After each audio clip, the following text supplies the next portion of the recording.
ఈరోజే వినాయక చవితి, వినాయకుడు జన్మించిన రోజు. ఈ పవిత్రమైన రోజున మీరు ఏం చేసినా చేయకపోయినా ఈ కథలు వింటే చాలు కోటి జన్మల పుణ్యం వస్తుంది. ఈ కథలు భక్తి శ్రద్ధలతో విన్నవారికి వినాయకుడి అనుగ్రహం కలుగుతుంది. వినాయక చవితి రోజు ఈ కథలు వినటం వల్ల మీ పాపాలన్నీ కూడా తొలగిపోతాయి. ఎంతో అదృష్టం ఉంటే తప్ప ఈ కథలు వినలేరు. ఈ కథలలో వినాయకుడి లీలలు తెలిపే ఎన్నో సంఘటనలు ఉన్నాయి. మరి ప్రతి ఒక్కరూ కూడా ఈ కథలను భక్తి శ్రద్ధలతో వినండి. అలాగే ఈ వీడియో నచ్చితే లైక్ చేసి షేర్ చేయండి. అలాగే మా ఛానల్ని కూడా సబ్స్క్రైబ్ చేసుకుని మాకు సపోర్ట్ చేయండి. పూర్వం సింధు దేశంలో ప్రసిద్ధి చెందిన వల్లి అనే నగరం ఉండేది. ఆ పట్టణంలో కళ్యాణ్ అనే వైశ్యుడు ఉండేవాడు. అతడు చాలా ధనికుడు, భగవంతుడు అంటే చాలా భక్తి కలిగినవాడు. లేదనకుండా దాన ధర్మాలు చేసేవాడు. ఆయన భార్య ఇందుమతి మహాపతివ్రత, సౌందర్యవతి. ఆ దంపతులకు ఒక కుమారుడు జన్మించాడు. అతనికి బల్లాల్ అని నామకరణం చేశారు. అతడు చిన్న వయసు నుండే గణపతి భక్తుడై ఉన్నాడు. బల్లాల్ ఒకనాడు తన స్నేహితులతో అడవికి వెళ్ళాడు. అక్కడ బల్లాల్ ఒక పెద్ద రాయిని చూసి దానిని గణపతి విగ్రహముగా భావించి ప్రాణ ప్రతిష్ఠ చేసి పిల్లలందరితో కలిసి పూజలు చేయటం మొదలుపెట్టారు. అందరూ ఆ గణపతి విగ్రహమునకు బిల్వ పత్రములతోనూ దుర్వాయుగ్ములతోనూ పూజలు చేశారు.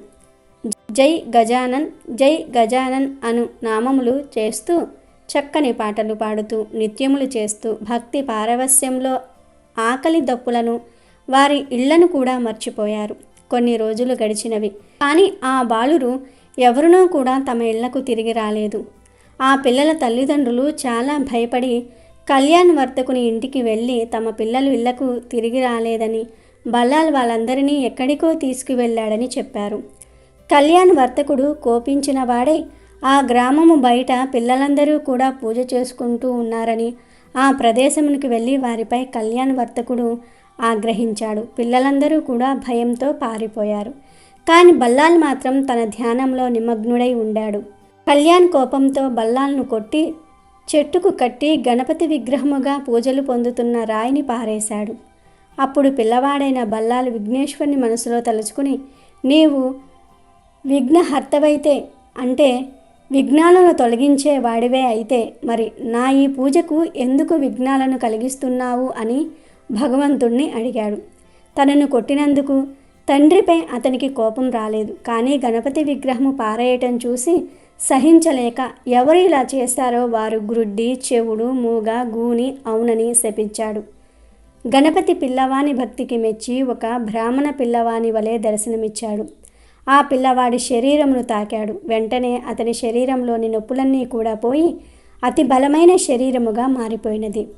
బల్లాల్ ఆ బ్రాహ్మణ బాలకుని విఘ్నేశ్వరుడని గ్రహించి అతనిని పూజించాడు. విఘ్నేశ్వరుడు ఎంతో సంతోషించి బల్లాల్ను వరం కోరుకోమన్నాడు. విఘ్నేశ్వరుని యందు అనన్య భక్తి కలిగి ఉన్నందువలన ఆ స్థలమును విఘ్నేశ్వరుడు ఎల్లప్పుడూ ఉండి ప్రజల కష్టాలను నివారణ చేయవలనదని బల్లాలు వరము కోరుకున్నాడు. వినాయకుడు అంగీకరించి బల్లాలేశ్వర నామముతో స్వయంభూ విగ్రహ రూపమున దాల్చాడు. అప్పటి నుండి భక్తుల కోరికలను కష్టములను తీర్చుచూ ఉండెను. బల్లాల్ తన తండ్రిచే పారవేయబడిన రాతిని డుండి వినాయక నామముతో అక్కడే ప్రతిష్ఠించాడు. తర్వాత బల్లాల్ అచట సర్వాంగ సుందరమైన మందిరమును కూడా నిర్మించాడు. పరమ పావనము శుభకరం అయిన ఈ చరిత్రను శ్రద్ధాభక్తులతో ఎవరు వింటారో వారు సర్వ పాపముల నుండి విముక్తులై తమ మనో అభిష్టాలను పొందుతారు అని పురాణాలలో చెప్పబడింది. వినాయకుడు తన భక్తురాలిని అత్తపోరు నుండి ఎలా కాపాడాడో తెలిపే ఈ పవిత్ర కథను వింటే చాలు సకల ఐశ్వర్యాలు సిద్ధిస్తాయి. అపర కుబేరులుగా మారిపోతారు. వాతాపి గణపతిగా విఘ్నేశ్వరుడు, విఘ్నేశ్వర క్షేత్రంగా వాతాపి నగరము దేశాంతరాల్లో పేరు మ్రోగుతున్న కాలంలో పావన మిశ్రుడు అనే పండితుడు సాయంకాలాల్లో వాతాపి గణపతి ఆలయ మండపంలో పిల్లలకు పెద్దలకు విఘ్నేశ్వరుడికి సంబంధించిన కథలను చెప్తూ ఉండేవాడు. మండపం గోడలపై విఘ్నేశ్వరుడి గాథలు చిత్రాలుగా చిత్రితమై ఉన్నాయి. రోజు ఆ చిత్రాలలో ఏనుగు గుహలో ఉన్న చిత్రాన్ని ఒక పిల్లవాడు గురువుకు చూపించి ఈ కథ చెప్పమన్నాడు. పావన మిశ్రుడు అలా కథ ప్రారంభించాడు.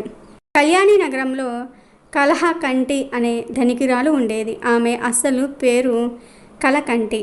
కానీ ఆమె ఎప్పుడూ అందరితో కలహాలు పెట్టుకోవటం వలన ఆమెను అందరూ కలహకంటిగా పిలిచేవారు.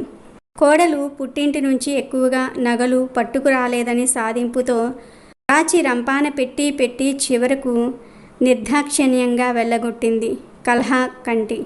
ఆ కోడలి పేరు సౌదామిని. సౌదామిని పుట్టెడు దుఃఖంతో పుట్టింటికి బయలుదేరి దారి తప్పి అరణ్యంలో పడి ఆకలితో పొట్ట మండిపోతూ ఉంటే ఒక వెలగ చెట్టు దగ్గర పడిపోయింది. తను పుట్టింటికి వెళ్ళి కూడా ప్రయోజనం లేదు. ఎందుకంటే తన పెళ్లికి చేయించిన నగలకే తండ్రి అప్పుల పాలయ్యాడు. ఇంకా నగలు పెట్టలేడు. అంచేత ఆ కీకారణ్యంలో చావటమే మేలు అనుకుంటూ ఉండగా చెట్టు నుండి ఒక వెలగపండు రాలి దొర్లుకుంటూ అందుకోమన్నట్టుగా ఆమె చేతి దగ్గర ఆగిపోయింది. దాన్ని పట్టుకొని సౌదామిని లేచి కూర్చుంటూ ఉండగా భూమి అదిరేలాగా ఒక పెద్ద ఏనుగు పరుగున రావటం కనిపించింది. సౌదామిని చిన్నతనం నుంచి విఘ్నేశ్వరుడిపై గొప్ప భక్తి విశ్వాసాలు కలది. దాంతో ఆమె విఘ్నేశ్వరుని తలుచుకొని ఏనుగు పాదాల కింద పడి చావాలని ఎదురు వెళ్ళింది. ఏనుగు టక్కున ఆగిపోయింది. ఏనుగు సౌదామిని చేతిలో ఉన్న వెలగపండును తొండంతో తీసుకొని నోట వేసుకొని దీవిస్తూ ఉన్నట్లుగా తొండంతో సౌదామిని తల నిమిరి చెయ్యి పట్టుకొని తిన్నగా ఒక పెద్ద గుహ దగ్గరకు తీసుకుని వెళ్ళింది. గుహ ద్వారాన్ని మూసి ఉన్న కొండంత రాతిని గులకరాయిలాగా తొండంతో లాగేసి గజరాజు లోపలికి వెళ్ళి కొంత సమయం అయ్యాక రత్నాల నగలను కట్టలు కట్టలుగా తొండంతో తీసుకొచ్చి సౌదామిని ముందు కుప్పవేసింది. చంద్రహారాన్ని కంఠాభరణాల్ని ఆమె మెడ నిండా వేసి తండ్రి బిడ్డను బుజ్జగించి చెప్పినట్లుగా వీపు నిమిరి మిగతా నగలను ధరించినన్ని ధరించి తక్కినవి మూట కట్టుకొని తీసుకుని వెళ్ళమని సైగ చేసి చెప్పింది. సౌదామిని అలాగే చేశాక ఏనుగు ఆమెను అరణ్యం దాటించి కళ్యాణి నగర సమీపాన విడిచి అరణ్యంలోనికి వెళ్ళిపోయింది. ఇక సౌదామిని అత్త గారింటికి వెళ్ళిపోయింది. బంగారు విగ్రహంలాగా నగలతో తలుక్కున దేదీప్యమానంగా మెరుస్తున్న కోడలిని చూసి కలహకంటి నిర్ఘాంతపోయి సంభాళించుకొని కోడలిని ఇంటిలోనికి తీసుకుని వెళ్ళింది. ఆమెతో ప్రేమ నటించి మెల్లమెల్లగా ఆ నగలన్నీ కూడా ఎలా వచ్చాయో తెలుసుకుంది. సౌదామిని కూడా అడవిలో జరిగిందంతా కూడా చెప్పింది. కోడలు చెప్పిందంతా విని ఏనుగుకి వెలగపండ్లు అంత ఇష్టమన్నమాట అని గ్రహించి వెంటనే సంతకు వెళ్ళి సంచి నిండా వెలగపండ్లు కొనుక్కు వచ్చింది. కలహకంటి నగలు నింపుకొని రావడానికి ఒక గడ్డి గోతాన్ని భుజాన వేసుకుని వెలగపండ్లు సంచితో కలహకంటి బయలుదేరింది. అరణ్యంలో ప్రవేశించి కోడలు చెప్పిన గుర్తుల ప్రకారం ఎంత వెతికినా వెలగ చెట్టు కనబడక విసిగిపోయి ఒక చింత చెట్టు కింద చతికిలబడింది. తినాలని వెలగపండు తీసింది. తినాలని తీసినా ఎలాగో నిగ్రహించుకొని వెలగపండు చేత్తో ఎత్తి పట్టుకుని గొంతు సవరించుకొని ఏనుగా రావే వెలగపండు తినవే నగలెన్నో తేవే నా కోర్కె తీర్చవే ఏనుగా రా వేగంగా రా అంటూ భజన పాట మొదలుపెట్టింది. ఎంతసేపు పాట పాడినా ఏనుగు రాలేదు గాని అడవి దద్దరిల్లేలాగా గాండ్రుమనే అరుపు వినిపించింది. అది ఏనుగు ఘీంకారం కాబోలు అనుకొని కలహకంటి సంతోషపడుతూ మెడ చాచి చూడగా పెద్ద పులి దూకుతూ రావటం కనిపించింది. భుజం మీది గోతాన్ని వదలకుండా కలహకంటి తిరిగి చూడకుండా పరిగెత్తి రొప్పుతూ పడిపోయింది. ఆ పడటం కూడా సరిగ్గా గుహ దగ్గరే పడింది. గుహ తెరిచే ఉంది. అదే నగలు ఉన్న వినాయక గుహ అనుకునే తన అదృష్టానికి కలహకంటి పొంగిపోతూ గుహలోనికి వెళ్ళింది. గుహలో కుప్పలు తెప్పలుగా ఉన్న నగలు చూసి పిచ్చెత్తిన దానిలాగా తల మునిగేలాగా నగలన్నీ వేసుకుని గోతం నిండా నగలు కుక్కి మూతి కట్టి ఎత్తలేక ఎత్తి మొయ్యలేక మోస్తూ నడవలేక నడుస్తూ గృహ మొదటికి వచ్చేసరికి గుహ మూతబడి ఉంది. ఎదురుగా చీకటిలో ఎర్రగా మెరుస్తున్న కళ్ళతో తెల్లగా మెరుస్తున్న కోర పళ్లతో పగలబడి నవ్వుతున్న పెద్ద బ్రహ్మరాక్షసి చీకటిలో చీకటిలాగా కనిపించింది. ఆ భూతం ప్రతిధ్వనితో గుహ కంపించిపోయేలాగా ఓహో, కలహకంటి నువ్వు కోడలిని కాల్చుకుని తినే అత్తవైతే నేను అత్తలను చిత్రహింసతో తినేసిన కోడల్ని. నా చరిత్ర విను అంటూ ఇలా చెప్పటం ప్రారంభించింది. వెనుకటికి నేను చురకత్తిలాంటి అందగత్తెను. అమ్మ నాన్న పెట్టిన పేరు కలహంస. కాపురానికి వెళ్ళాక నా నోటి ప్రతాపానికి ఆ ఊరంతటికీ నేను సంపాదించుకొని అర్థపరుచుకున్న పేరు కలహ దుందుబి.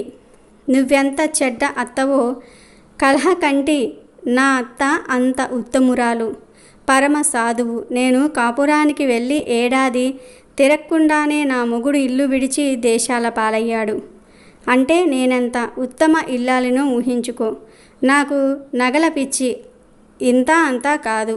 బంగారు పంటలు పండే భూములు గట్రలు అమ్మించి నగలు చేయించుకున్నాను. మా అత్త ముక్కు పుల్లతో సహా అన్నీ నాకే ఇచ్చేసింది. అటువంటి అమాయకురాలైన అత్తను ఒక్కపూటైనా సరిగ్గా తినిపించేదాన్ని కాదు. చిక్కి చిల్యమైన వృద్ధురాలి చేత ఇంటి చాకిరీ అంతా కూడా చేయించేదాన్ని. చివరికి నా అత్త మామ విసిగిపోయి వాతాపి క్షేత్రంలోని విఘ్నేశ్వరుని దర్శించి అక్కడే కన్ను ముద్దామని బయలుదేరారు. నా అత్త చేతుల్లో ఉన్న చిన్న మూట చూసి అదేమిటని దూకుడుగా దాన్ని లాక్కోవటంలో ఆవిడ తూలి పడిపోయి ఆయాసంతో రొప్పుతూ కన్ను మూసింది. అంతవరకు ఎంతో సహనంతో నా అత్యాచారాలన్నీ చూస్తూ పల్లెత్తు మాట అని నా మామగారు ఆపలేని దుఃఖంతో పైకుబిగిన కోపంతో, పాపిష్టిదానా, నువ్వు నా కోడలివైపోయినావు, లేకుంటే శపించేవాణ్ణి. ఎప్పటికైనా మా ఒక్క కొడుకు తిరిగి వస్తాడని నువ్వు వాణ్ణి సుఖపెట్టగలవనే ఆశతో అన్నీ సహించాము. కడసారి కోరుతున్నాను, వాడొస్తే సరిగ్గా చూడు అని చెప్తూ అలాగే ప్రాణాలు విడిచి భార్యతోనే సహగమనం చేశాడు. ఆయన గొప్ప నిష్ఠాపరుడు, తపస్శాలి. అదే సమయంలో ఒక సన్యాసి అక్కడికి వచ్చాడు. ఆ అత్తమామల మృతదేహాల దగ్గర ఉన్న మూటను తీసి విప్పాడు.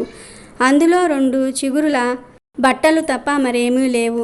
ఆ సన్యాసి నన్ను వజ్రాల్లాంటి కళ్ళతో కాల్చేస్తున్నట్లుగా చూస్తూ నువ్వు బ్రహ్మరాక్షసిగా పుట్టవలసిన దానివి అని అన్నాడు. అంతే. తర్వాత ఆ సాధువే వృద్ధ దంపతుల ఉత్తర క్రియలు జరిపి వెళ్ళిపోయాడు. ఆ సన్యాసి ఎవరో కాదు, నా రూప విలాసాలకు పరవశించి కోరి చేసుకున్న నా భర్తే అని బ్రహ్మరాక్షసి చెప్పి కాసేపాగి మళ్ళీ చెప్పసాగింది. నా నగల పిచ్చి, ధన వ్యామోహం నన్ను ఎంతవరకు ఈడ్చుకు వచ్చాయంటే నేను కొంతమంది గజ దొంగలను చేరదీశాను. దొంగల రాణి అనిపించుకున్నాను. ఈ గుహలోనే దొంగలు గొప్ప గొప్ప నగలను, ధనరాశులను పోగు చేస్తూ పోతూ ఉంటారు. అంతా నా స్వంతం చేసుకోవాలని దొంగలకు విషభోజనం పెట్టాను. వాళ్ళు చచ్చే ముందు చావు తెగింపుతో కసిగా నన్ను ఇందులో ఉంచి గుహను పెనుబండతో కప్పేశారు. కలహకంటి ఇదే గుహలో ఆ నగల్ని, ధనరాశుల్ని చూసుకుంటూ అలాగే మాడి కన్ను మూసి ఇలాగా భూతాన్నయి పడి ఉన్నాను. నీకు బుద్ధి వచ్చేలాగా చేస్తే నా పిశాచ జన్మ శాపం తీరిపోతుందని గుహలోనికి వచ్చిన ఏనుగు వలన తెలిసింది. ఏనుగు నీ కోడలికి ఇచ్చినవన్నీ కూడా అసలు నగలే.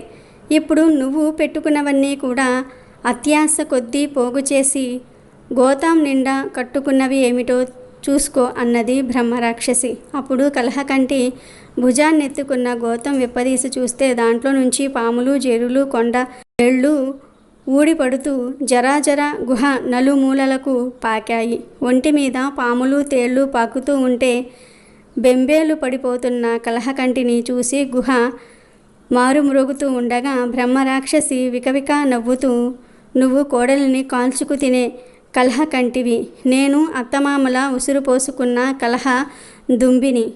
ఉత్తమురాలైన నీ కోడల్ని మంచిగా చూసుకుంటే సరే, లేదా ఈ గుహలో నాలాగా బ్రహ్మరాక్షసిపై పడి ఉండటం ఖాయం. ఇహ నీ వంతు అవుతుంది. విన్నావా కలహకంటి అని చెప్పింది. ఇప్పుడు కలహకంటి లెప్పలు వేసుకుని రాక్షసికి దండం పెట్టి, బుద్ధి వచ్చింది, కోడల్ని పువ్వులాగా చూసుకుంటాను, గుహ నుండి నన్ను బయటకు పంపించు అని అన్నది. అరణ్యం దాటించు అని మొరపెట్టుకున్నది. ఇక బ్రహ్మరాక్షసి కలహకంటిని అడవి దాటించి కళ్యాణి నగరం పోలిమేర దేర్చి, మాట తప్పావో బ్రహ్మ పిశాచివై గుహలో ఉంటావు, జాగ్రత్త అని హెచ్చరించి భగ్గుమని మండిపోయి అదృశ్యమైపోయింది. కలహకంటి బ్రతుకు జీవుడా అని ఇంటికి బిరబిరా వెళ్ళి సౌదామిని ముందు మోకరిల్లి మోకాళ్ళు పట్టుకుని, అమ్మ సౌదామిని, నన్ను మన్నించు. కొడుకు కోడలు చలకా గోరింకల్లాగా ఉంటే చూసి సంతోషించటం కంటే నాకు కావాల్సిందేమీ లేదు అన్నది. అత్త పరివర్తనానికి కారణం విఘ్నేశ్వరుని కటాక్షమని సౌదామిని సంతోషించింది. కలహకంటి తిరిగి కలకంటిగా మారింది. ఆమె ప్రవర్తనలో చాలా మార్పు వచ్చింది. పావన మిశ్రుడు అలా కథను ముగించి, పిల్లలు ఏనుగు ఎవరో చెప్పుకోండి చూద్దాం అన్నాడు. పిల్లలే కాకుండా పెద్దలు కూడా ఆనందోత్సాహాలతో గెంతెత్తి విఘ్నేశ్వరుడు మన విఘ్నేశ్వరుడే అంటే గొల్లున లేచి ప్రసాదం తీసుకుని ఇళ్లకు వెళ్లారు. గణపతి ముందు గుంజీలు తీసే సాంప్రదాయం ఎలా మొదలయ్యిందో తెలిపే కథను విందాం. పార్వతీదేవి శ్రీ మహావిష్ణువు అన్న చెల్లెళ్ళు. ఒకసారి శ్రీ మహావిష్ణువు తన బావగారైన శివుడిని కలవడానికి కైలాసానికి వెళ్ళాడు. వెళుతూనే తన చేతిలో ఉన్న సుదర్శన చక్రాన్ని, గద మొదలైన ఇతర ఆయుధాలను ఒక పక్కన విడిచిపెట్టాడు. అక్కడే బాలగణపతి ఆడుకుంటూ ఉన్నాడు. గణపతి చాలా అల్లరివాడు. బంగారు కాంతులతో వెలిగిపోతూ ఉన్న సుదర్శన చక్రం చటుక్కున నోట్లో వేసుకొని మౌనంగా కూర్చున్నాడు. మాటల మధ్యలో తన చక్రం గుర్తొచ్చిన విష్ణువు ఎక్కడుందా అని వెతకటం మొదలుపెట్టాడు. ఏం వెతుకుతూ ఉన్నావు మామయ్య అని గణపతి అనగా, సుదర్శన చక్రాన్ని వెతుకుతున్నా అన్నాడు శ్రీ మహావిష్ణువు. ఇంకెక్కడుంది మామయ్య, చక్రం నేను తినేసాగా అని నవ్వేశాడు గణపతి. విష్ణువుకేమో గణపతి అంటే మహా ఇష్టం. గణపతిని ఏమీ అనలేడు. అందువల్ల బాబ్బాబు, అది రాక్షసులను హడలుగొట్టి సంహారం చేసే మహా సుదర్శన చక్రం, దాన్ని బయటకు విడిచిపెట్టు నాయనా అని నానా రకాలుగా బతిములాడాడు విష్ణువు. గణపతి పట్టు వదలలేదు. ఇక చేసేది లేక విష్ణువు తన కుడి చేతితో ఎడమ చెవిని, ఎడమ చేతితో కుడి చెవిని పట్టుకొని గణపతి ముందు గుంజీళ్లు తీశాడు. విష్ణువు చేసే పని గణపతికి విచిత్రంగా అనిపించటమే కాకుండా విపరీతమైన నవ్వు తెప్పించింది. గణపతి కడుపు నొప్పి వచ్చేంతగా నవ్వాడు. ఇలా నవ్వటంలో ఆయన కడుపులో ఉన్న సుదర్శన చక్రం బయటపడటంతో ఊపిరి పీల్చుకున్నాడు శ్రీ మహావిష్ణువు. అప్పట్నుంచి గణపతి ముందు గుంజీళ్లు తీసే సాంప్రదాయం వచ్చింది. గణపతి ముందు గుంజీళ్లు మొట్టమొదట తీసింది విష్ణువే. ఈ విధంగా శ్రీ మహావిష్ణువు చేత గుంజీళ్లు తీయించిన గణపతి మనల్ని అనుగ్రహించుగాక. గణపతి ముందు తీసే గుంజీలలో ఆరోగ్య రహస్యం కూడా ఉంది. గుంజీళ్లు తీయటం వల్ల మెదడుకు రక్త ప్రసరణ బాగా జరిగి మేధస్సు వృద్ధి చెందుతుంది. అలాగే గణపతిని ఏకదంతుడు అని కూడా పిలుస్తూ ఉంటారు. దాని వెనుక కూడా ఒక కథ ఉంది. కార్తవీర్యార్జునుడిని సంహరించిన తర్వాత పరశురాముడు పరమశివుడు దర్శించుకోవడానికి కైలాసం వెళ్ళాడు. ఆ సమయానికి శివపార్వతులు ఏకాంతంలో ఉన్నారు. బయట కాపలా కాస్తున్న గణపతి పరశురాముణ్ణి అడ్డగించి, ఇప్పుడు లోపలికి వెళ్ళడానికి వీలు పడదన్నాడు. పరమేశ్వరుని దర్శించుకోకుండా నన్ను అడ్డగించడానికి నీవెవడివి అంటూ పరశురాముడు వినాయకుడిపై నిప్పులు చెరిగాడు. మాట పెరిగి ఇద్దరికీ యుద్ధం మొదలయ్యింది. వినాయకుడు తన తొండంతో పరశురాముణ్ణి పైకెత్తి గిరగిరా తిప్పి కిందికి పడేశాడు. దెబ్బకు పరశురాముడి కళ్ళు బైర్లు కమ్మాయి. కొద్ది క్షణాలకు తెప్పరిల్లిన పరశురాముడు పట్టరాని ఆగ్రహంతో తన చేతిలోని గండ్రగొడ్డలిని వినాయకుడిపైకి విసిరినాడు. గొడ్డలి తాకిడికి ఒక దంతం ఊడిపడింది. ఆ చప్పుడుకు ఉలిక్కిపడి పార్వతీ పరమేశ్వర్లు బయటకు వచ్చారు. దంతం విరిగి నెత్తురురిగిన బాలగణపతిని చూసిన పార్వతీదేవి పరశురాముణ్ణి మందలించింది. అపరాధానికి మన్నించమంటూ క్షమాపణలు వేడుకున్నాడు పరశురాముడు. అంతటితో ఆ కథ ముగిసిన వినాయకుడు ఏకదంతుడిగా పేరు పొందాడు. వినాయకుడికి ఏకదంతుడు అనే పేరు రావడానికి మరొక కథ కూడా ఉంది. వ్యాసుడు తాను భారతాన్ని రాయాలి అనుకున్నప్పుడు తను చెప్పే వేగాన్ని అందుకునే రాతగాడు అతనికి ఎవరూ కనిపించలేదు. చివరికి విఘ్నాధిపతి అయిన వినాయకుడినే తన ఇబ్బందిని తొలగించమని ప్రార్థించాడు. మీరు భారతాన్ని చెప్తూ ఉంటే దానిని అక్షరబద్ధం చేయడానికి నేను సిద్ధమే, కానీ మీరు ఎక్కడా కూడా ఆగకుండా చెప్తూనే ఉండాలి అన్న షరతును విధించాడు గణేశుడు. ఆయన అలాంటి షరతును విధించటంలో ఒక ధర్మ సూక్ష్మం లేకపోలేదు. మనకు తెలిసిన విషయాన్ని నిష్పక్షపాతంగా చెప్పేటప్పుడు వీలైనంత త్వరగా చెప్పగలం. అలా కాకుండా జరిగిన దానికి మన వివరణలు, విశ్లేషణలు కూడా జోడించి చెప్పాలి అనుకుంటే నిదానంగా ఆలోచిస్తూ చెప్తాము. అందుకనే టకటక భారతాన్ని చెప్పమన్నాడు వినాయకుడు. మరి వ్యాసుడు తక్కువవాడా? నేను అసువుగా భారతాన్ని చెప్తాను, సరే, నువ్వు దానిని అర్థం చేసుకుంటూ రాయాలి సుమా అన్న షరతును ఆయన విధించాడు. ఎందుకంటే అర్థం చేసుకుంటూ రాస్తే తప్పులు దొర్లవు. దానివల్ల రాసేవారికి దీర్ఘకాలిక జ్ఞానము లభిస్తుంది. అలా వ్యాసుని వేగానికి తగినట్లుగా భారతాన్ని రాసేందుకు గణేశుడు తన దంతాన్ని విరిచాడని చెప్తూ ఉంటారు. వినాయకుడు అవతరించిన వరద వినాయకుని అవతార కథను విందాం. ఈ కథ పూర్తిగా విన్నవారికి గణపతి ఆశీర్వాదం, అనుగ్రహం కలుగుతాయి. అంతేకాదు జన్మల పాపాలు కూడా తొలగిపోతాయి. కాబట్టి ఎక్కడా స్కిప్ చేయకుండా ఈ వీడియోని చూడండి. అలాగే మా వీడియో నచ్చితే లైక్ చేసి షేర్ చేయండి. అలాగే మా ఛానల్ని కూడా సబ్స్క్రైబ్ చేసుకోండి. పూర్వం సంతానం కోసం కౌటిన్యపురాన్ని పాలించే రాజు భీముడు ధర్మపత్నితో సహా తపస్సాచరించడానికి అడవికి వెళ్ళాడు. అక్కడ విశ్వామిత్రుణ్ణి కలిసి అతని ద్వారా ఏకాక్షర గజానన మంత్రోపదేశం తీసుకొని ఆ మంత్ర ప్రభావము వలన 12 పుత్రుణ్ణి పొందుతాడు భీముడు. ఆ బిడ్డకు రుక్మాంగతుడు అని నామకరణం చేసుకొని అల్లారు ముద్దుగా పెంచుకొని సర్వశాస్త్ర విద్యలు నేర్పించి యుక్త వయసు రాగానే వివాహం చేసి పట్టాభిషక్తుడను చేస్తాడు. ఒకరోజు రుక్మాంగతుడు వేటకు వెళ్ళి అక్కడికి దగ్గరగా ఉన్న వచకవి అనే ఒక ఋషి ఆశ్రమానికి విశ్రమించడానికి వెళ్తాడు. ఋషిపత్ని ముకుంద యవ్వన వంతుడైన రుక్మాంగతుడిని చూసి మోహించి అతనిని తన కోరిక తీర్చమని అడుగుతుంది. ఆగ్రహించిన రుక్మాంగతుడు ఋషిపత్నిని నివారించి అక్కడి నుంచి వెళ్ళిపోతాడు. ముకుందను ఎప్పటినుంచో మోహించిన ఇంద్రుడు రుక్మాంగతుని రూపంలో వచ్చి ముకుందతో గడుపుతాడు.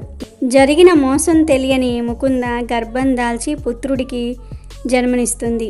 పెరిగి పెద్దవాడైన గ్రీష్మాదుడు తన జన్మ వృత్తాంతం తెలుసుకొని ముకుందను అసహించుకొని ఆమెను ముళ్లతో కూడుకొని ఉండే బదిరికా వృక్షం అంటే రేగు చెట్టు అవ్వమని శపిస్తాడు. ఆ శాపానికి ప్రతీకగా ముకుంద గ్రీష్మమతునకు రాక్షసుడిగా జన్మించాలని శపిస్తుంది.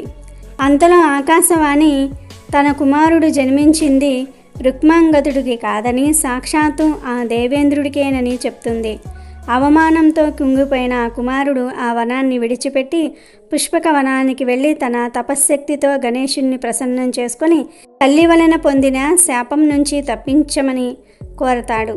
గణేశుడు తల్లి శాపం నుండి తప్పించే శక్తి ఎవరికీ లేదని చెప్పి అతని పుత్రునకు ఈశ్వరుని చేతిలో తప్ప మరెవరి చేతిలోనూ మరణం లేనట్లుగా వరం ఇస్తాడు. ఆ పుత్రుడు గణేశుని తనను కరుణించిన పుష్పక వినవనంలోనే స్థిరవాసుడై భక్తులకు విజయ ప్రాప్తిని, జ్ఞానమును ప్రసాదింపమని కోరుతాడు. ఆ పుత్రుడు కోరిక మన్నించి గణేశుడు స్వయంభూగా ఉద్భవించాడు అని పురాణ కథనం. గ్రీష్మదుడు గణేశుడికి గుడి కట్టించి భక్తుల కోరికలు తీర్చే వినాయకుడు కావున వరద వినాయకుడు అనే పేరుతో సేవించుకొని ముక్తి పొందాడు. పుష్పక వనం కాలాంతరాన భద్రకవనంగా పిలువబడసాగింది. వరద వినాయకునికి రోజు 3 పూటల నిత్య పూజలతో పాటు భాద్రపద మాఘ మాసాలలో శుద్ధ పాడ్యం నుంచి పంచమి వరకు ఉత్సవాలు నిర్వహిస్తారు. ఒక పిల్లవాడికి వినాయకుడు ఎలా కనిపించాడో తెలిపే పవిత్ర కథను విందాం. పూర్వం అనంతుడు అనే అతనికి వీరేంద్రుడు అనే ఒక కొడుకు ఉండేవాడు. గడిచిన 2 రోజులుగా వీరేంద్రుడు దిగులుగా ఉంటున్నాడు. గదిలోకి వెళ్ళి ప్రతిసారి అద్దం ముందు నిలబడి తన ముఖాన్ని చూసుకుంటున్నాడు. మళ్ళీ దీనంగా వచ్చి అరుగు మీద కూర్చుంటున్నాడు. అనంతుడు వీరేంద్రుణ్ణి గమనించాడు. వీరేంద్ర, బాధగా కనపడుతున్నావు, పైగా బడికి వెళ్ళటం లేదు, కారణం ఏమిటి అని అడిగాడు తండ్రి. నానా, నా స్నేహితులు నా కుడి బుగ్గ మీద ఉన్న నల్ల మచ్చను చూసి అచ్చోడా అని పిలుస్తూ వెక్కిరిస్తూ ఉన్నారు. నాకు ఏడుపు వస్తోంది, అందుకే బడికి వెళ్ళటం లేదు అని బాధగా అన్నాడు వీరేంద్రుడు. అప్పుడు అనంతుడు, నువ్వు అవేమీ పట్టించుకోకుండా ఉండు, వాళ్లకు అప్పుడు నోరు నొప్పి పుట్టి ఇక అనటం మానేస్తారు అని సర్ది చెప్పాడు. కానీ వీరేంద్రలో బాధ తగ్గలేదు. అప్పుడు అనంతుడు కొడుకు బాధ తగ్గించడం కోసం, రేపు వినాయక చవితి కదా, మట్టితో వినాయకుడి బొమ్మలు చేద్దాం, నీకు ఇష్టం కదా అన్నాడు. నాకు బాధగా ఉంది నాన్న, నేను రాలేను, బొమ్మలు చేయలేను అంటూ తిరిగి గదిలోనికి వెళ్ళిపోయాడు. వీరేంద్రుడు గదిలో ఉన్న వినాయకుడిని చూడగానే ఆశ్చర్యపోయాడు. గది అంతా మెరిసిపోతోంది. అసలైన వినాయకుడు ప్రత్యక్షమై దిగులుగా కూర్చున్నాడు. అప్పుడు దేవేంద్రుడు వినాయకుడి దగ్గరకు వెళ్ళి, స్వామి, మీరు నిజంగా మీరేనా అని ఆశ్చర్యంగా చూస్తూ అడిగాడు. అవును వీరేంద్ర, నేను వినాయకుడినే, కానీ నా బాధ నీకు చెప్పుకోవాలని ఇలా వచ్చాను అన్నాడు వినాయకుడు. దేవుడివైన నీకు బాధలా అని మళ్ళీ ఆశ్చర్యపోతూ అడిగాడు వీరేంద్రుడు. బాధ పడే కొద్దీ బాధలు పెరుగుతున్నాయి, అదే నా బాధ. చిన్నప్పుడు మా అమ్మ పార్వతి గుమ్మం దాటి లోపలికి ఎవ్వరినీ రానివ్వద్దని నన్ను కాపలాగా పెట్టింది. అమ్మ మాట విన్నా నేను మా నాన్న శివుణ్ణి కూడా అడ్డుకున్నాను. ఇందులో నా తప్పు ఏమైనా ఉందా అని వినాయకుడు వీరేంద్రుణ్ణి అడిగాడు.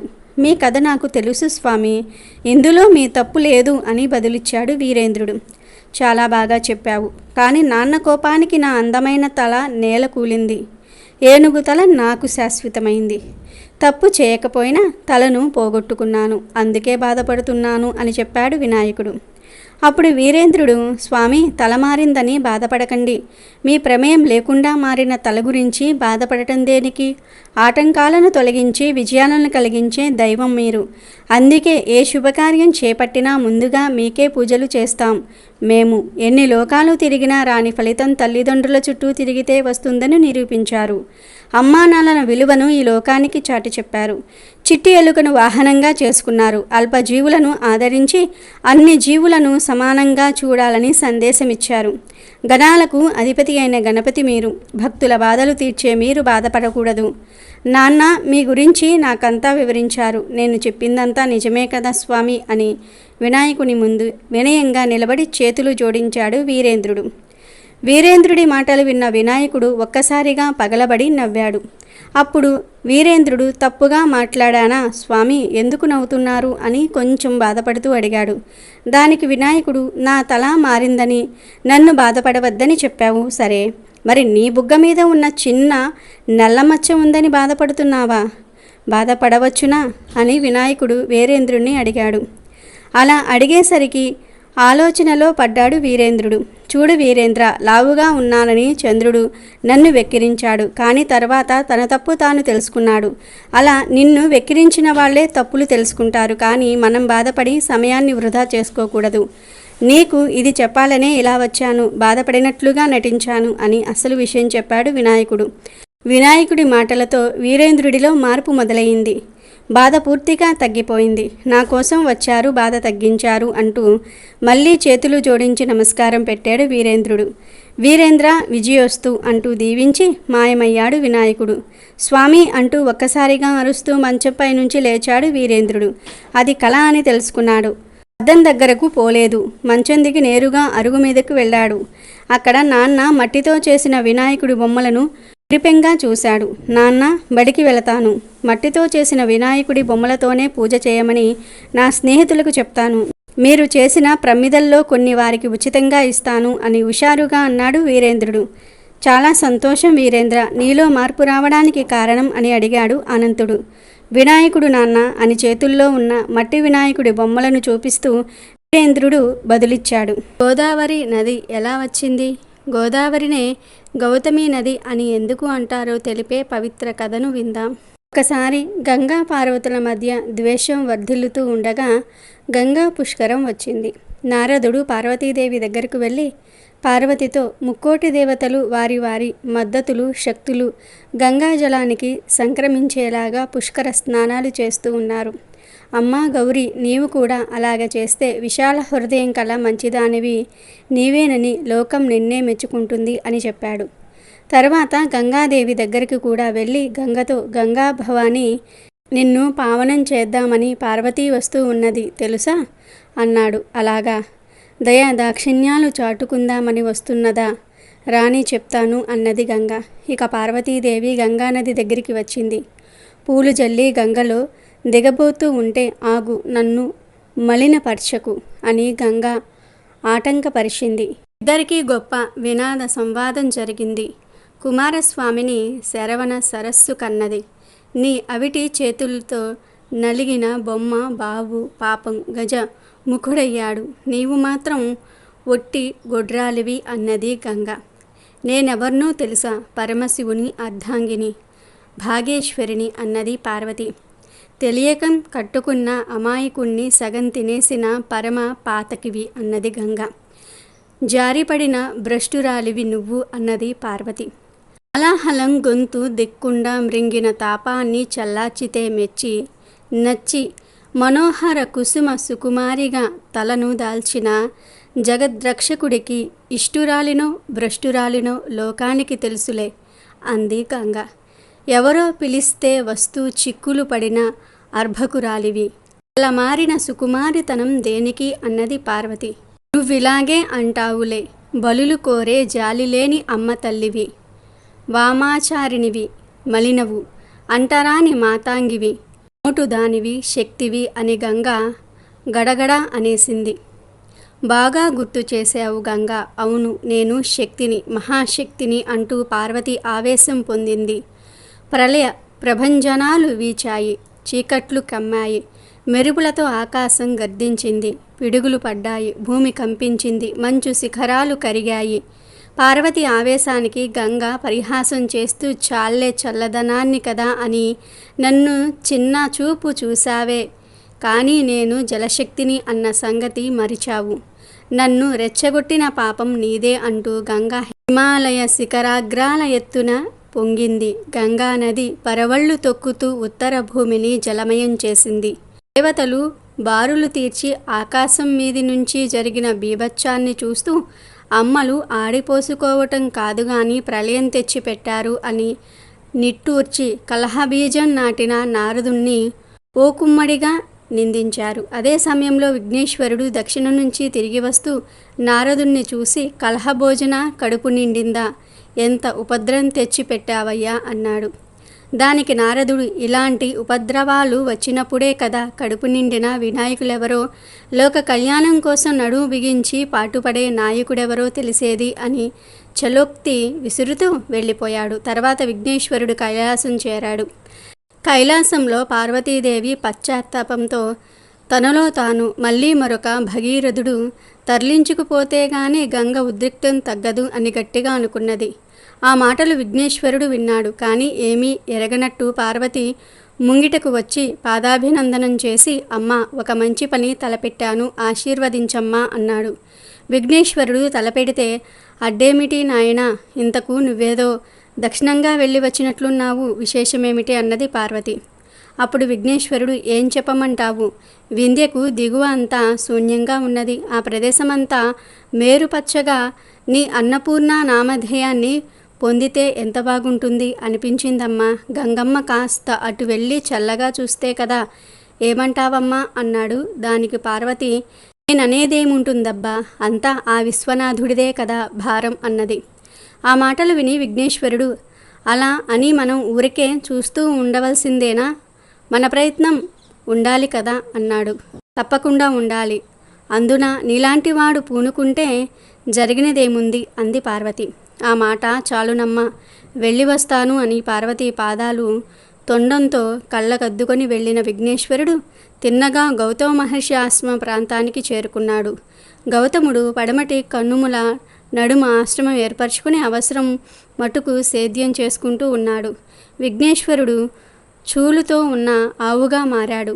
ఆ ఆవు వెళ్ళి గౌతముడి చేనులో పడి మేస్తున్నది. ఆ ఆవును అదిలించి తరిమే ప్రయత్నంగా గౌతముడు కమండలం నీరు అరచేత్తో విసిరాడు. ఆ నీటి చుక్కలు పడటంతో ఆవు పడిపోయి గిలగిలా తన్నుకొని కొయ్యబారింది. గౌతముడు తన సుకృత్యాన్ని తపస్సును ధారపోసిన మాయదారి గొడ్డు మూసిన కన్ను తెరవలేదు.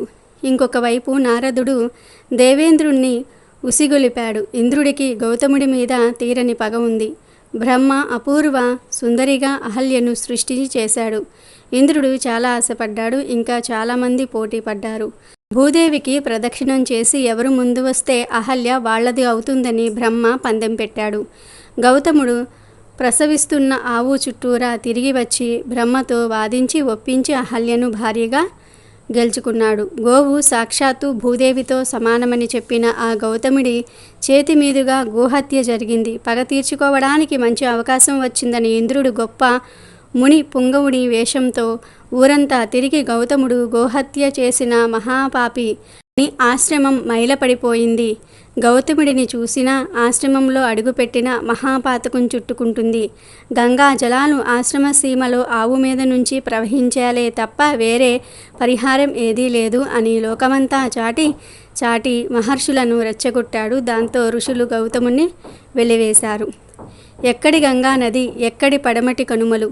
అయినప్పటికీ గౌతముడు భగీరథుణ్ణి ఆదర్శంగా పెట్టుకుని గంగాదేవిని గూర్చి హిమాలయాల్లో గొప్ప తపస్సు చేశాడు. భగీరథుడు కూడా అంత గొప్ప తపస్సు చేయలేదని గౌతముణ్ణి మెచ్చుకొని గంగా ప్రసన్నురాలై అదేవిధంగా గౌతముడి వెంట బయలుదేరింది. దారి పొడవునా గంగాదేవి అడుగు జాడల్లో ఎన్నో ఏర్లు, వాగులు పుట్టాయి. గౌతమాశ్రమం చేరుతూనే గంగానది ప్రవాహమై గౌతముడి దారి చూపుతూ ముందు నడుస్తూ ఉంటే ఆవు మీది నుంచి జలజలా పారే గలగలా ప్రవహించి గౌతమి అని పేరు పొందింది. అప్పుడు ఆవు దిగ్గున లేచి 4 అడుగులు వేసి అలా పైకెగిసి ఆకాశంలో అదృశ్యం కాగా విఘ్నేశ్వరుడు సాక్షాత్కరించాడు. విఘ్నేశ్వరుడు గంగకు నమస్కరించి, అమ్మా, తనయుణ్ణి మన్నించు. నీ దయామృత జలాలతో వింధ్యకు దిగువనున్న భూభాగమంతా సుభిక్షం కావాలని ఇంత పని చేశాను. దక్షిణ గంగా అవతరించిన నీవు గోవును బ్రతికించి ఇచ్చినందువల్ల గోదావరి అని పేరు పొందుతావు అని చేతులెత్తి మ్రొక్కి అదృశ్యమయ్యాడు. ఆ తర్వాత కృష్ణ, కావేరి నదులు ఏర్పడ్డాయి. గౌతమ మహర్షి తెచ్చిన గంగా మరొక 3 గొప్ప నదులుగా దక్షిణ భారత భూమిని సుభిక్షం చేసింది. గంగా, గోదావరి, కృష్ణ, కావేరి అని నదుల పేర్లు చెప్పుకోవటం పరిపాటి అయింది. గౌతముని ఆశ్రమం తిరిగి కలకలలాడింది. గోదావరి పొడవున అనేక క్షేత్రాలు వెలిశాయి. గౌతముడి కీర్తి కూడా వ్యాపించింది. గంగా పడమటి కనుమలకు ప్రవహించటం అనేది అసంభవమైనది కనుకనే ఇంద్రుడు ఆ విధంగా పరిహారం చెప్పాడని గాని అసంభవాన్ని సాధించి సంభవంగా మార్చిన గౌతముడి గొప్పతనాన్ని గుర్తించి చివరికి ఇంద్రుడు క్షమాపణ వేడుకున్నాడు. గౌతమునికి మాత్రం సంతోషం లేకపోయింది. అదివరకే ఇంద్రుడి మోసం కారణంగా అహల్యను బండరాయిగా పడి ఉండమని శపించి ఉత్తర దేశం నుంచి వింధ్య దాటి పడమటి చర్యల్లో ఆశ్రమం కట్టుకుని ఒంటరిగా ప్రశాంతంగా తపస్సు చేసుకుంటున్నాను. గోదావరి అవతరణంతో పడమటి కనుమల్లోని మునుల ఆశ్రమాలు మరింత శోభించాయి. అత్రి మహాముని త్రిమూర్తుల అంశలతో పుత్రవంతుడయ్యాడు. అనసూయ అతిథులకు నిరతాన్నదానం చేస్తున్నది.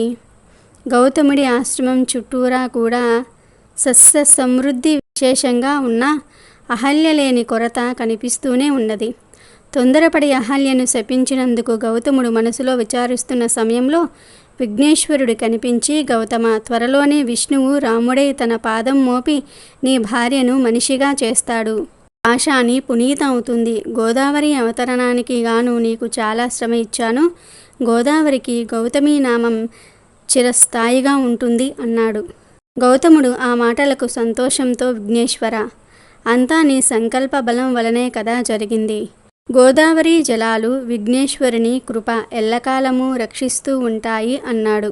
పూర్వం గజరూపం గల గజాసురుడు అనే ఒక రాక్షసుడు పరమశివుని గురించి ఘోర తపస్సు చేశాడు. దీంతో ప్రత్యక్షమైన పరమేశ్వరుడు ఏం వరం కావాలో కోరుకోమన్నాడు. దీంతో ఆ రాక్షసుడు, స్వామి, నీవు ఎల్లప్పుడూ నా ఉదరంలోనే నివసించాలి అని కోరుకున్నాడు. మాట తప్పని మహాశివుడు రాక్షసుడి కోరిక మేరకు గజాసురుడి కడుపులోనికి ప్రవేశించాడు. ఈ విషయం తెలుసుకున్న పార్వతీదేవి ఎంతో బాధతో శ్రీ మహావిష్ణువును ప్రార్థించింది. గజాసురుని బారి నుంచి శివుణ్ణి కాపాడమని కోరుకుంటుంది. దీంతో శ్రీహరి గంగిరెద్దు మేళం నాటకం ఆడతాడు. నందీశ్వరుని గంగిరెద్దుగా, బ్రహ్మాది దేవతలను వాయిద్యకారులుగా మార్చి గజాసురుని పురానికి వెళ్ళి నందిని ఆడిస్తాడు.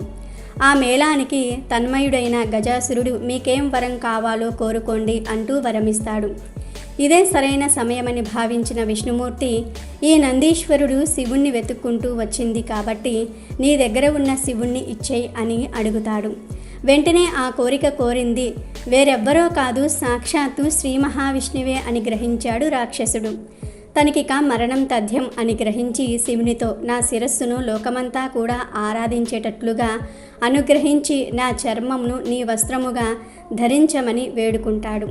అనంతరం విష్ణుమూర్తి సైగ చేయటంతో నంది తన కొమ్ములతో గజాసురుణ్ణి చీల్చి చంపుతుంది. అప్పుడు బయటకు వచ్చిన శివుడికి శ్రీహరి దుష్టులకు ఎప్పుడూ అలాంటి వరాలివ్వొద్దంటూ నచ్చ చెప్తాడు. ఇంకో పక్కన కైలాసంలో పార్వతీదేవి శివుని రాక కొరకు ఎదురు చూస్తూ నలుగు పెట్టుకుంటుంది. ఆ సమయంలో కింద రాలిన నలుగు పిండితో ఒక బాలుని రూపాన్ని తయారు చేసి ఆ రూపానికి ప్రాణం పోస్తుంది. అనంతరం ద్వారం వద్దే కాపలాగా ఉంచి ఎవరినీ రానివ్వొద్దంటూ చెప్తుంది. అదే సమయంలో అటుగా వచ్చిన శివుడినే అడ్డుకుంటాడు ఆ బాలుడు. దీంతో కోపోద్రిక్తుడైన మహాశివుడు బాలుడిని శిరచ్ఛేదం గావించి లోపలికి వెళ్తాడు. విషయం తెలుసుకున్న పార్వతి శివుడిపై ఆగ్రహం వ్యక్తం చేస్తుంది. దీంతో గజాసురుని శిరస్సును అతికించి తిరిగి ఆ బాలుడిని బ్రతికించాడు శివుడు. గజ ముఖాన్ని పొందాడు కాబట్టి అతను గజాననుడిగా పేరు పొందాడు. ఒకరోజు స్వర్గలోకంలో దేవతలు మునులు పరమేశ్వరుని దగ్గరకు వెళ్ళి ఏ పని చేసినా విఘ్నం రాకుండా కొలుచుకోవడానికి వీలుగా ఒక దేవుడిని కనికరించమని కోరతారు. అందుకు తామే సరైన వారమని వినాయకుడు కుమారస్వామి ఇద్దరూ కూడా పోటీ పడతారు. అప్పుడు పరమేశ్వరుడు ఇద్దరికీ ఓ పరీక్ష పెడతారు. మీలో ఎవరైతే ముల్లోకములు తిరిగి పుణ్యనదుల్లో స్నానం చేసి వస్తారో వారే ఈ పదవికి అర్హులు అని చెప్తాడు. దీంతో వెంటనే కుమారస్వామి తన నెమలి వాహనంపై వెళ్ళిపోతాడు. వినాయకుడు మాత్రం తాను ఎలా ఈ కార్యాన్ని పూర్తి చేయగలను అనే సందేహాన్ని శివుడు ముందుంచుతాడు. అప్పుడు శివయ్య తన కొడుకుకు నారాయణ మంత్రం జపించమని చెప్తాడు. ఆ మంత్రాన్ని ఒక్కసారి జపిస్తే 300 కల్పంలో ఉన్న పుణ్యనదుల్లో స్నానం చేసినట్టవుతుందని చెప్తాడు. ఇందుకు అంగీకరించిన గణనాథుడు ఈ మంత్రాన్ని ముల్లోకములకు సమానమైన తల్లిదండ్రుల చుట్టూ 3 సార్లు ప్రదక్షిణ చేస్తాడు. దీంతో కుమారస్వామికి 3,50,00,000 నదులలో ఏ నదికి వెళ్ళినా అప్పటికే గణేశుడు ఆ నదిలో స్నానం చేసి తనకు ఎదురు వస్తున్నట్లుగా అనిపించేవాడు. అన్ని నదులు తిరిగి కైలాసానికి వచ్చేసరికి అదే సమయంలో అన్న వినాయకుడు తండ్రి పక్కనే ఉంటాడు. విషయం తెలుసుకున్న కుమారస్వామి తన అహంకారానికి చింతించి తండ్రి అన్న మహిమ తెలియక తప్పు చేశా, నన్ను క్షమించి అన్నకే ఆధిపత్యం ఇవ్వండి అంటాడు. అలా భాద్రపద శుద్ధ చవితి రోజున గజాననుడు విఘ్నేశ్వరుడు అయ్యాడు. ఈ రోజున భక్తులందరూ కూడా భోజన ప్రియుడైన వినాయకుడికి పిండి వంటలు, కుడుములు, టెంకాయలు, పాలు, తేనె, అరటిపండ్లు ఇలా నైవేద్యాలు పెడితే భక్తులను అనుగ్రహించి వారు కోరుకునే అన్ని కార్యాల్లో విఘ్నాలు లేకుండా చూస్తాడని ప్రతీతి. ఆ తర్వాత వినాయకుడిని చూసి చంద్రుడు నవ్వటంతో వినాయకుడి పొట్ట పగులుతుంది. అది చూసి పార్వతీదేవి శాపం ఇవ్వటం, ఆ తర్వాత ఋషిపత్నులు నీలాపనిందనలు మొయ్యటం, ఆపై పార్వతీదేవి వినాయక చవితి రోజు ఈ కథ ఎవరైతే చదువుతారో వారు నీలాపనిందల పాలు కారని చెప్తుంది. ద్వాపర యుగంలో ద్వారకలో నివాసం ఉన్న శ్రీకృష్ణుణ్ణి నారదుడు కలిశాడు. కాసేపు కృష్ణుడితో మాట్లాడాక, స్వామి, ఈరోజు వినాయక చవితి, పార్వతీ శాపం కారణంగా చంద్రుణ్ణి చూడకూడదు, నేను వెళ్తాను అని కృష్ణుడికి చెప్పి నారదుడు వెళ్ళిపోయాడు. ఆ రోజు రాత్రి ఎవ్వరూ చంద్రుణ్ణి చూడకూడదని పట్టణంలో శ్రీకృష్ణుడు చాటింపు వేయించాడు. కృష్ణుడికి పాలంటే ఇష్టం. ఆ రోజు రాత్రి శ్రీకృష్ణుడు ఆవు పాలను తాగుతూ ఉండగా పాత్రలోని పాలల్లో చవితి చంద్రుడు ప్రతిబింబాన్ని చూశాడు. దాంతో తనకెలాంటి అపనింద వస్తుందో అని చింతించాడు. కొన్ని రోజులు గడిచాయి. సత్రాజిత్ సూర్యుని వరంతో సమంతకమణి సంపాదించుకున్నాడు. రోజుకు 10 బారుల బంగారాన్ని ఇచ్చే ఆ మణిని తీసుకొని సత్రాజిత్ ద్వారకకు వెళ్ళాడు. శ్రీకృష్ణుడు సత్రాజిత్తుకు అతిథి మర్యాదలు చేసి ఆ మణిని తనకు ఇవ్వమని కోరాడు. అందుకు సత్రాజిత్ ఒప్పుకోలేదు. తర్వాత ఒకరోజు సత్రాజిత్ తమ్ముడు ప్రసేనుడు సమంతకమణిని మెడలో వేసుకొని అడవికి వేటకు వెళ్ళాడు. అడవిలో ఒక సింహం ఆ మణిని చూసి మాంసం ముక్క అనుకుని ప్రసేనుణ్ణి చంపింది. మణిని నోటకరుచుకుని పోతూ ఉన్న సింహాన్ని జాంబవంతుడు చంపి సమంతకమణి తీసుకుంటాడు. ఆ తర్వాత జాంబవంతుడు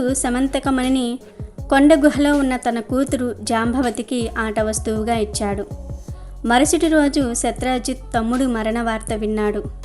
శ్రీకృష్ణుడే తన తమ్ముణ్ణి చంపి సమంతకమణిని అపహరించాడని నిందించాడు. శ్రీకృష్ణుడు అది విన్నాడు.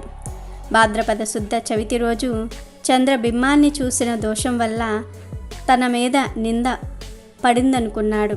ఆ నింద తొలగించుకునేందుకు సమంతకమణిని వెతుకుతూ అడవికి వెళ్ళాడు. ఒకచోట ప్రసేనుడి శవం కనిపించింది. అక్కడి నుంచి సింహం అడుగులు కనిపించాయి. అలా వెతుకుతూ వెళ్ళి ఒక పర్వత గృహంలోనికి ప్రవేశించాడు. అందులో ఉన్న ఉయ్యాలకు కట్టిన మణిని చూసి దానిని తీసుకొని బయటకు రాబోయాడు. వెంటనే జాంబవతి పెద్దగా ఏడ్వసాగింది. కూతురి ఏడుపు విని జాంబవంతుడు కోపంతో శ్రీకృష్ణుడిపై యుద్ధానికి తలపడ్డాడు. వారి ఇద్దరి మధ్య 28 రోజులు యుద్ధం జరిగింది. జాంబవంతుని శక్తి తగ్గిపోయింది. తనతో యుద్ధం చేస్తున్నవాడు శ్రీరామచంద్రుడని తెలుసుకున్నాడు. త్రేతాయుగంలో జాంబవంతుడు శ్రీరాముడితో యుద్ధం చేయాలని కోరాడు. ఆ కోరికను ఇప్పుడు శ్రీకృష్ణుని రూపంలో వచ్చి తీర్చాడని గ్రహించాడు. వెంటనే జాంబవంతుడు శ్రీకృష్ణుడికి నమస్కరించి సమంతకమణితో పాటు తన కుమార్తె జాంబవంతిని కూడా ఆయనకు సమర్పించాడు. శ్రీకృష్ణుడు సమంతకమణిని తెచ్చి శత్రుజిత్తుకు ఇచ్చాడు.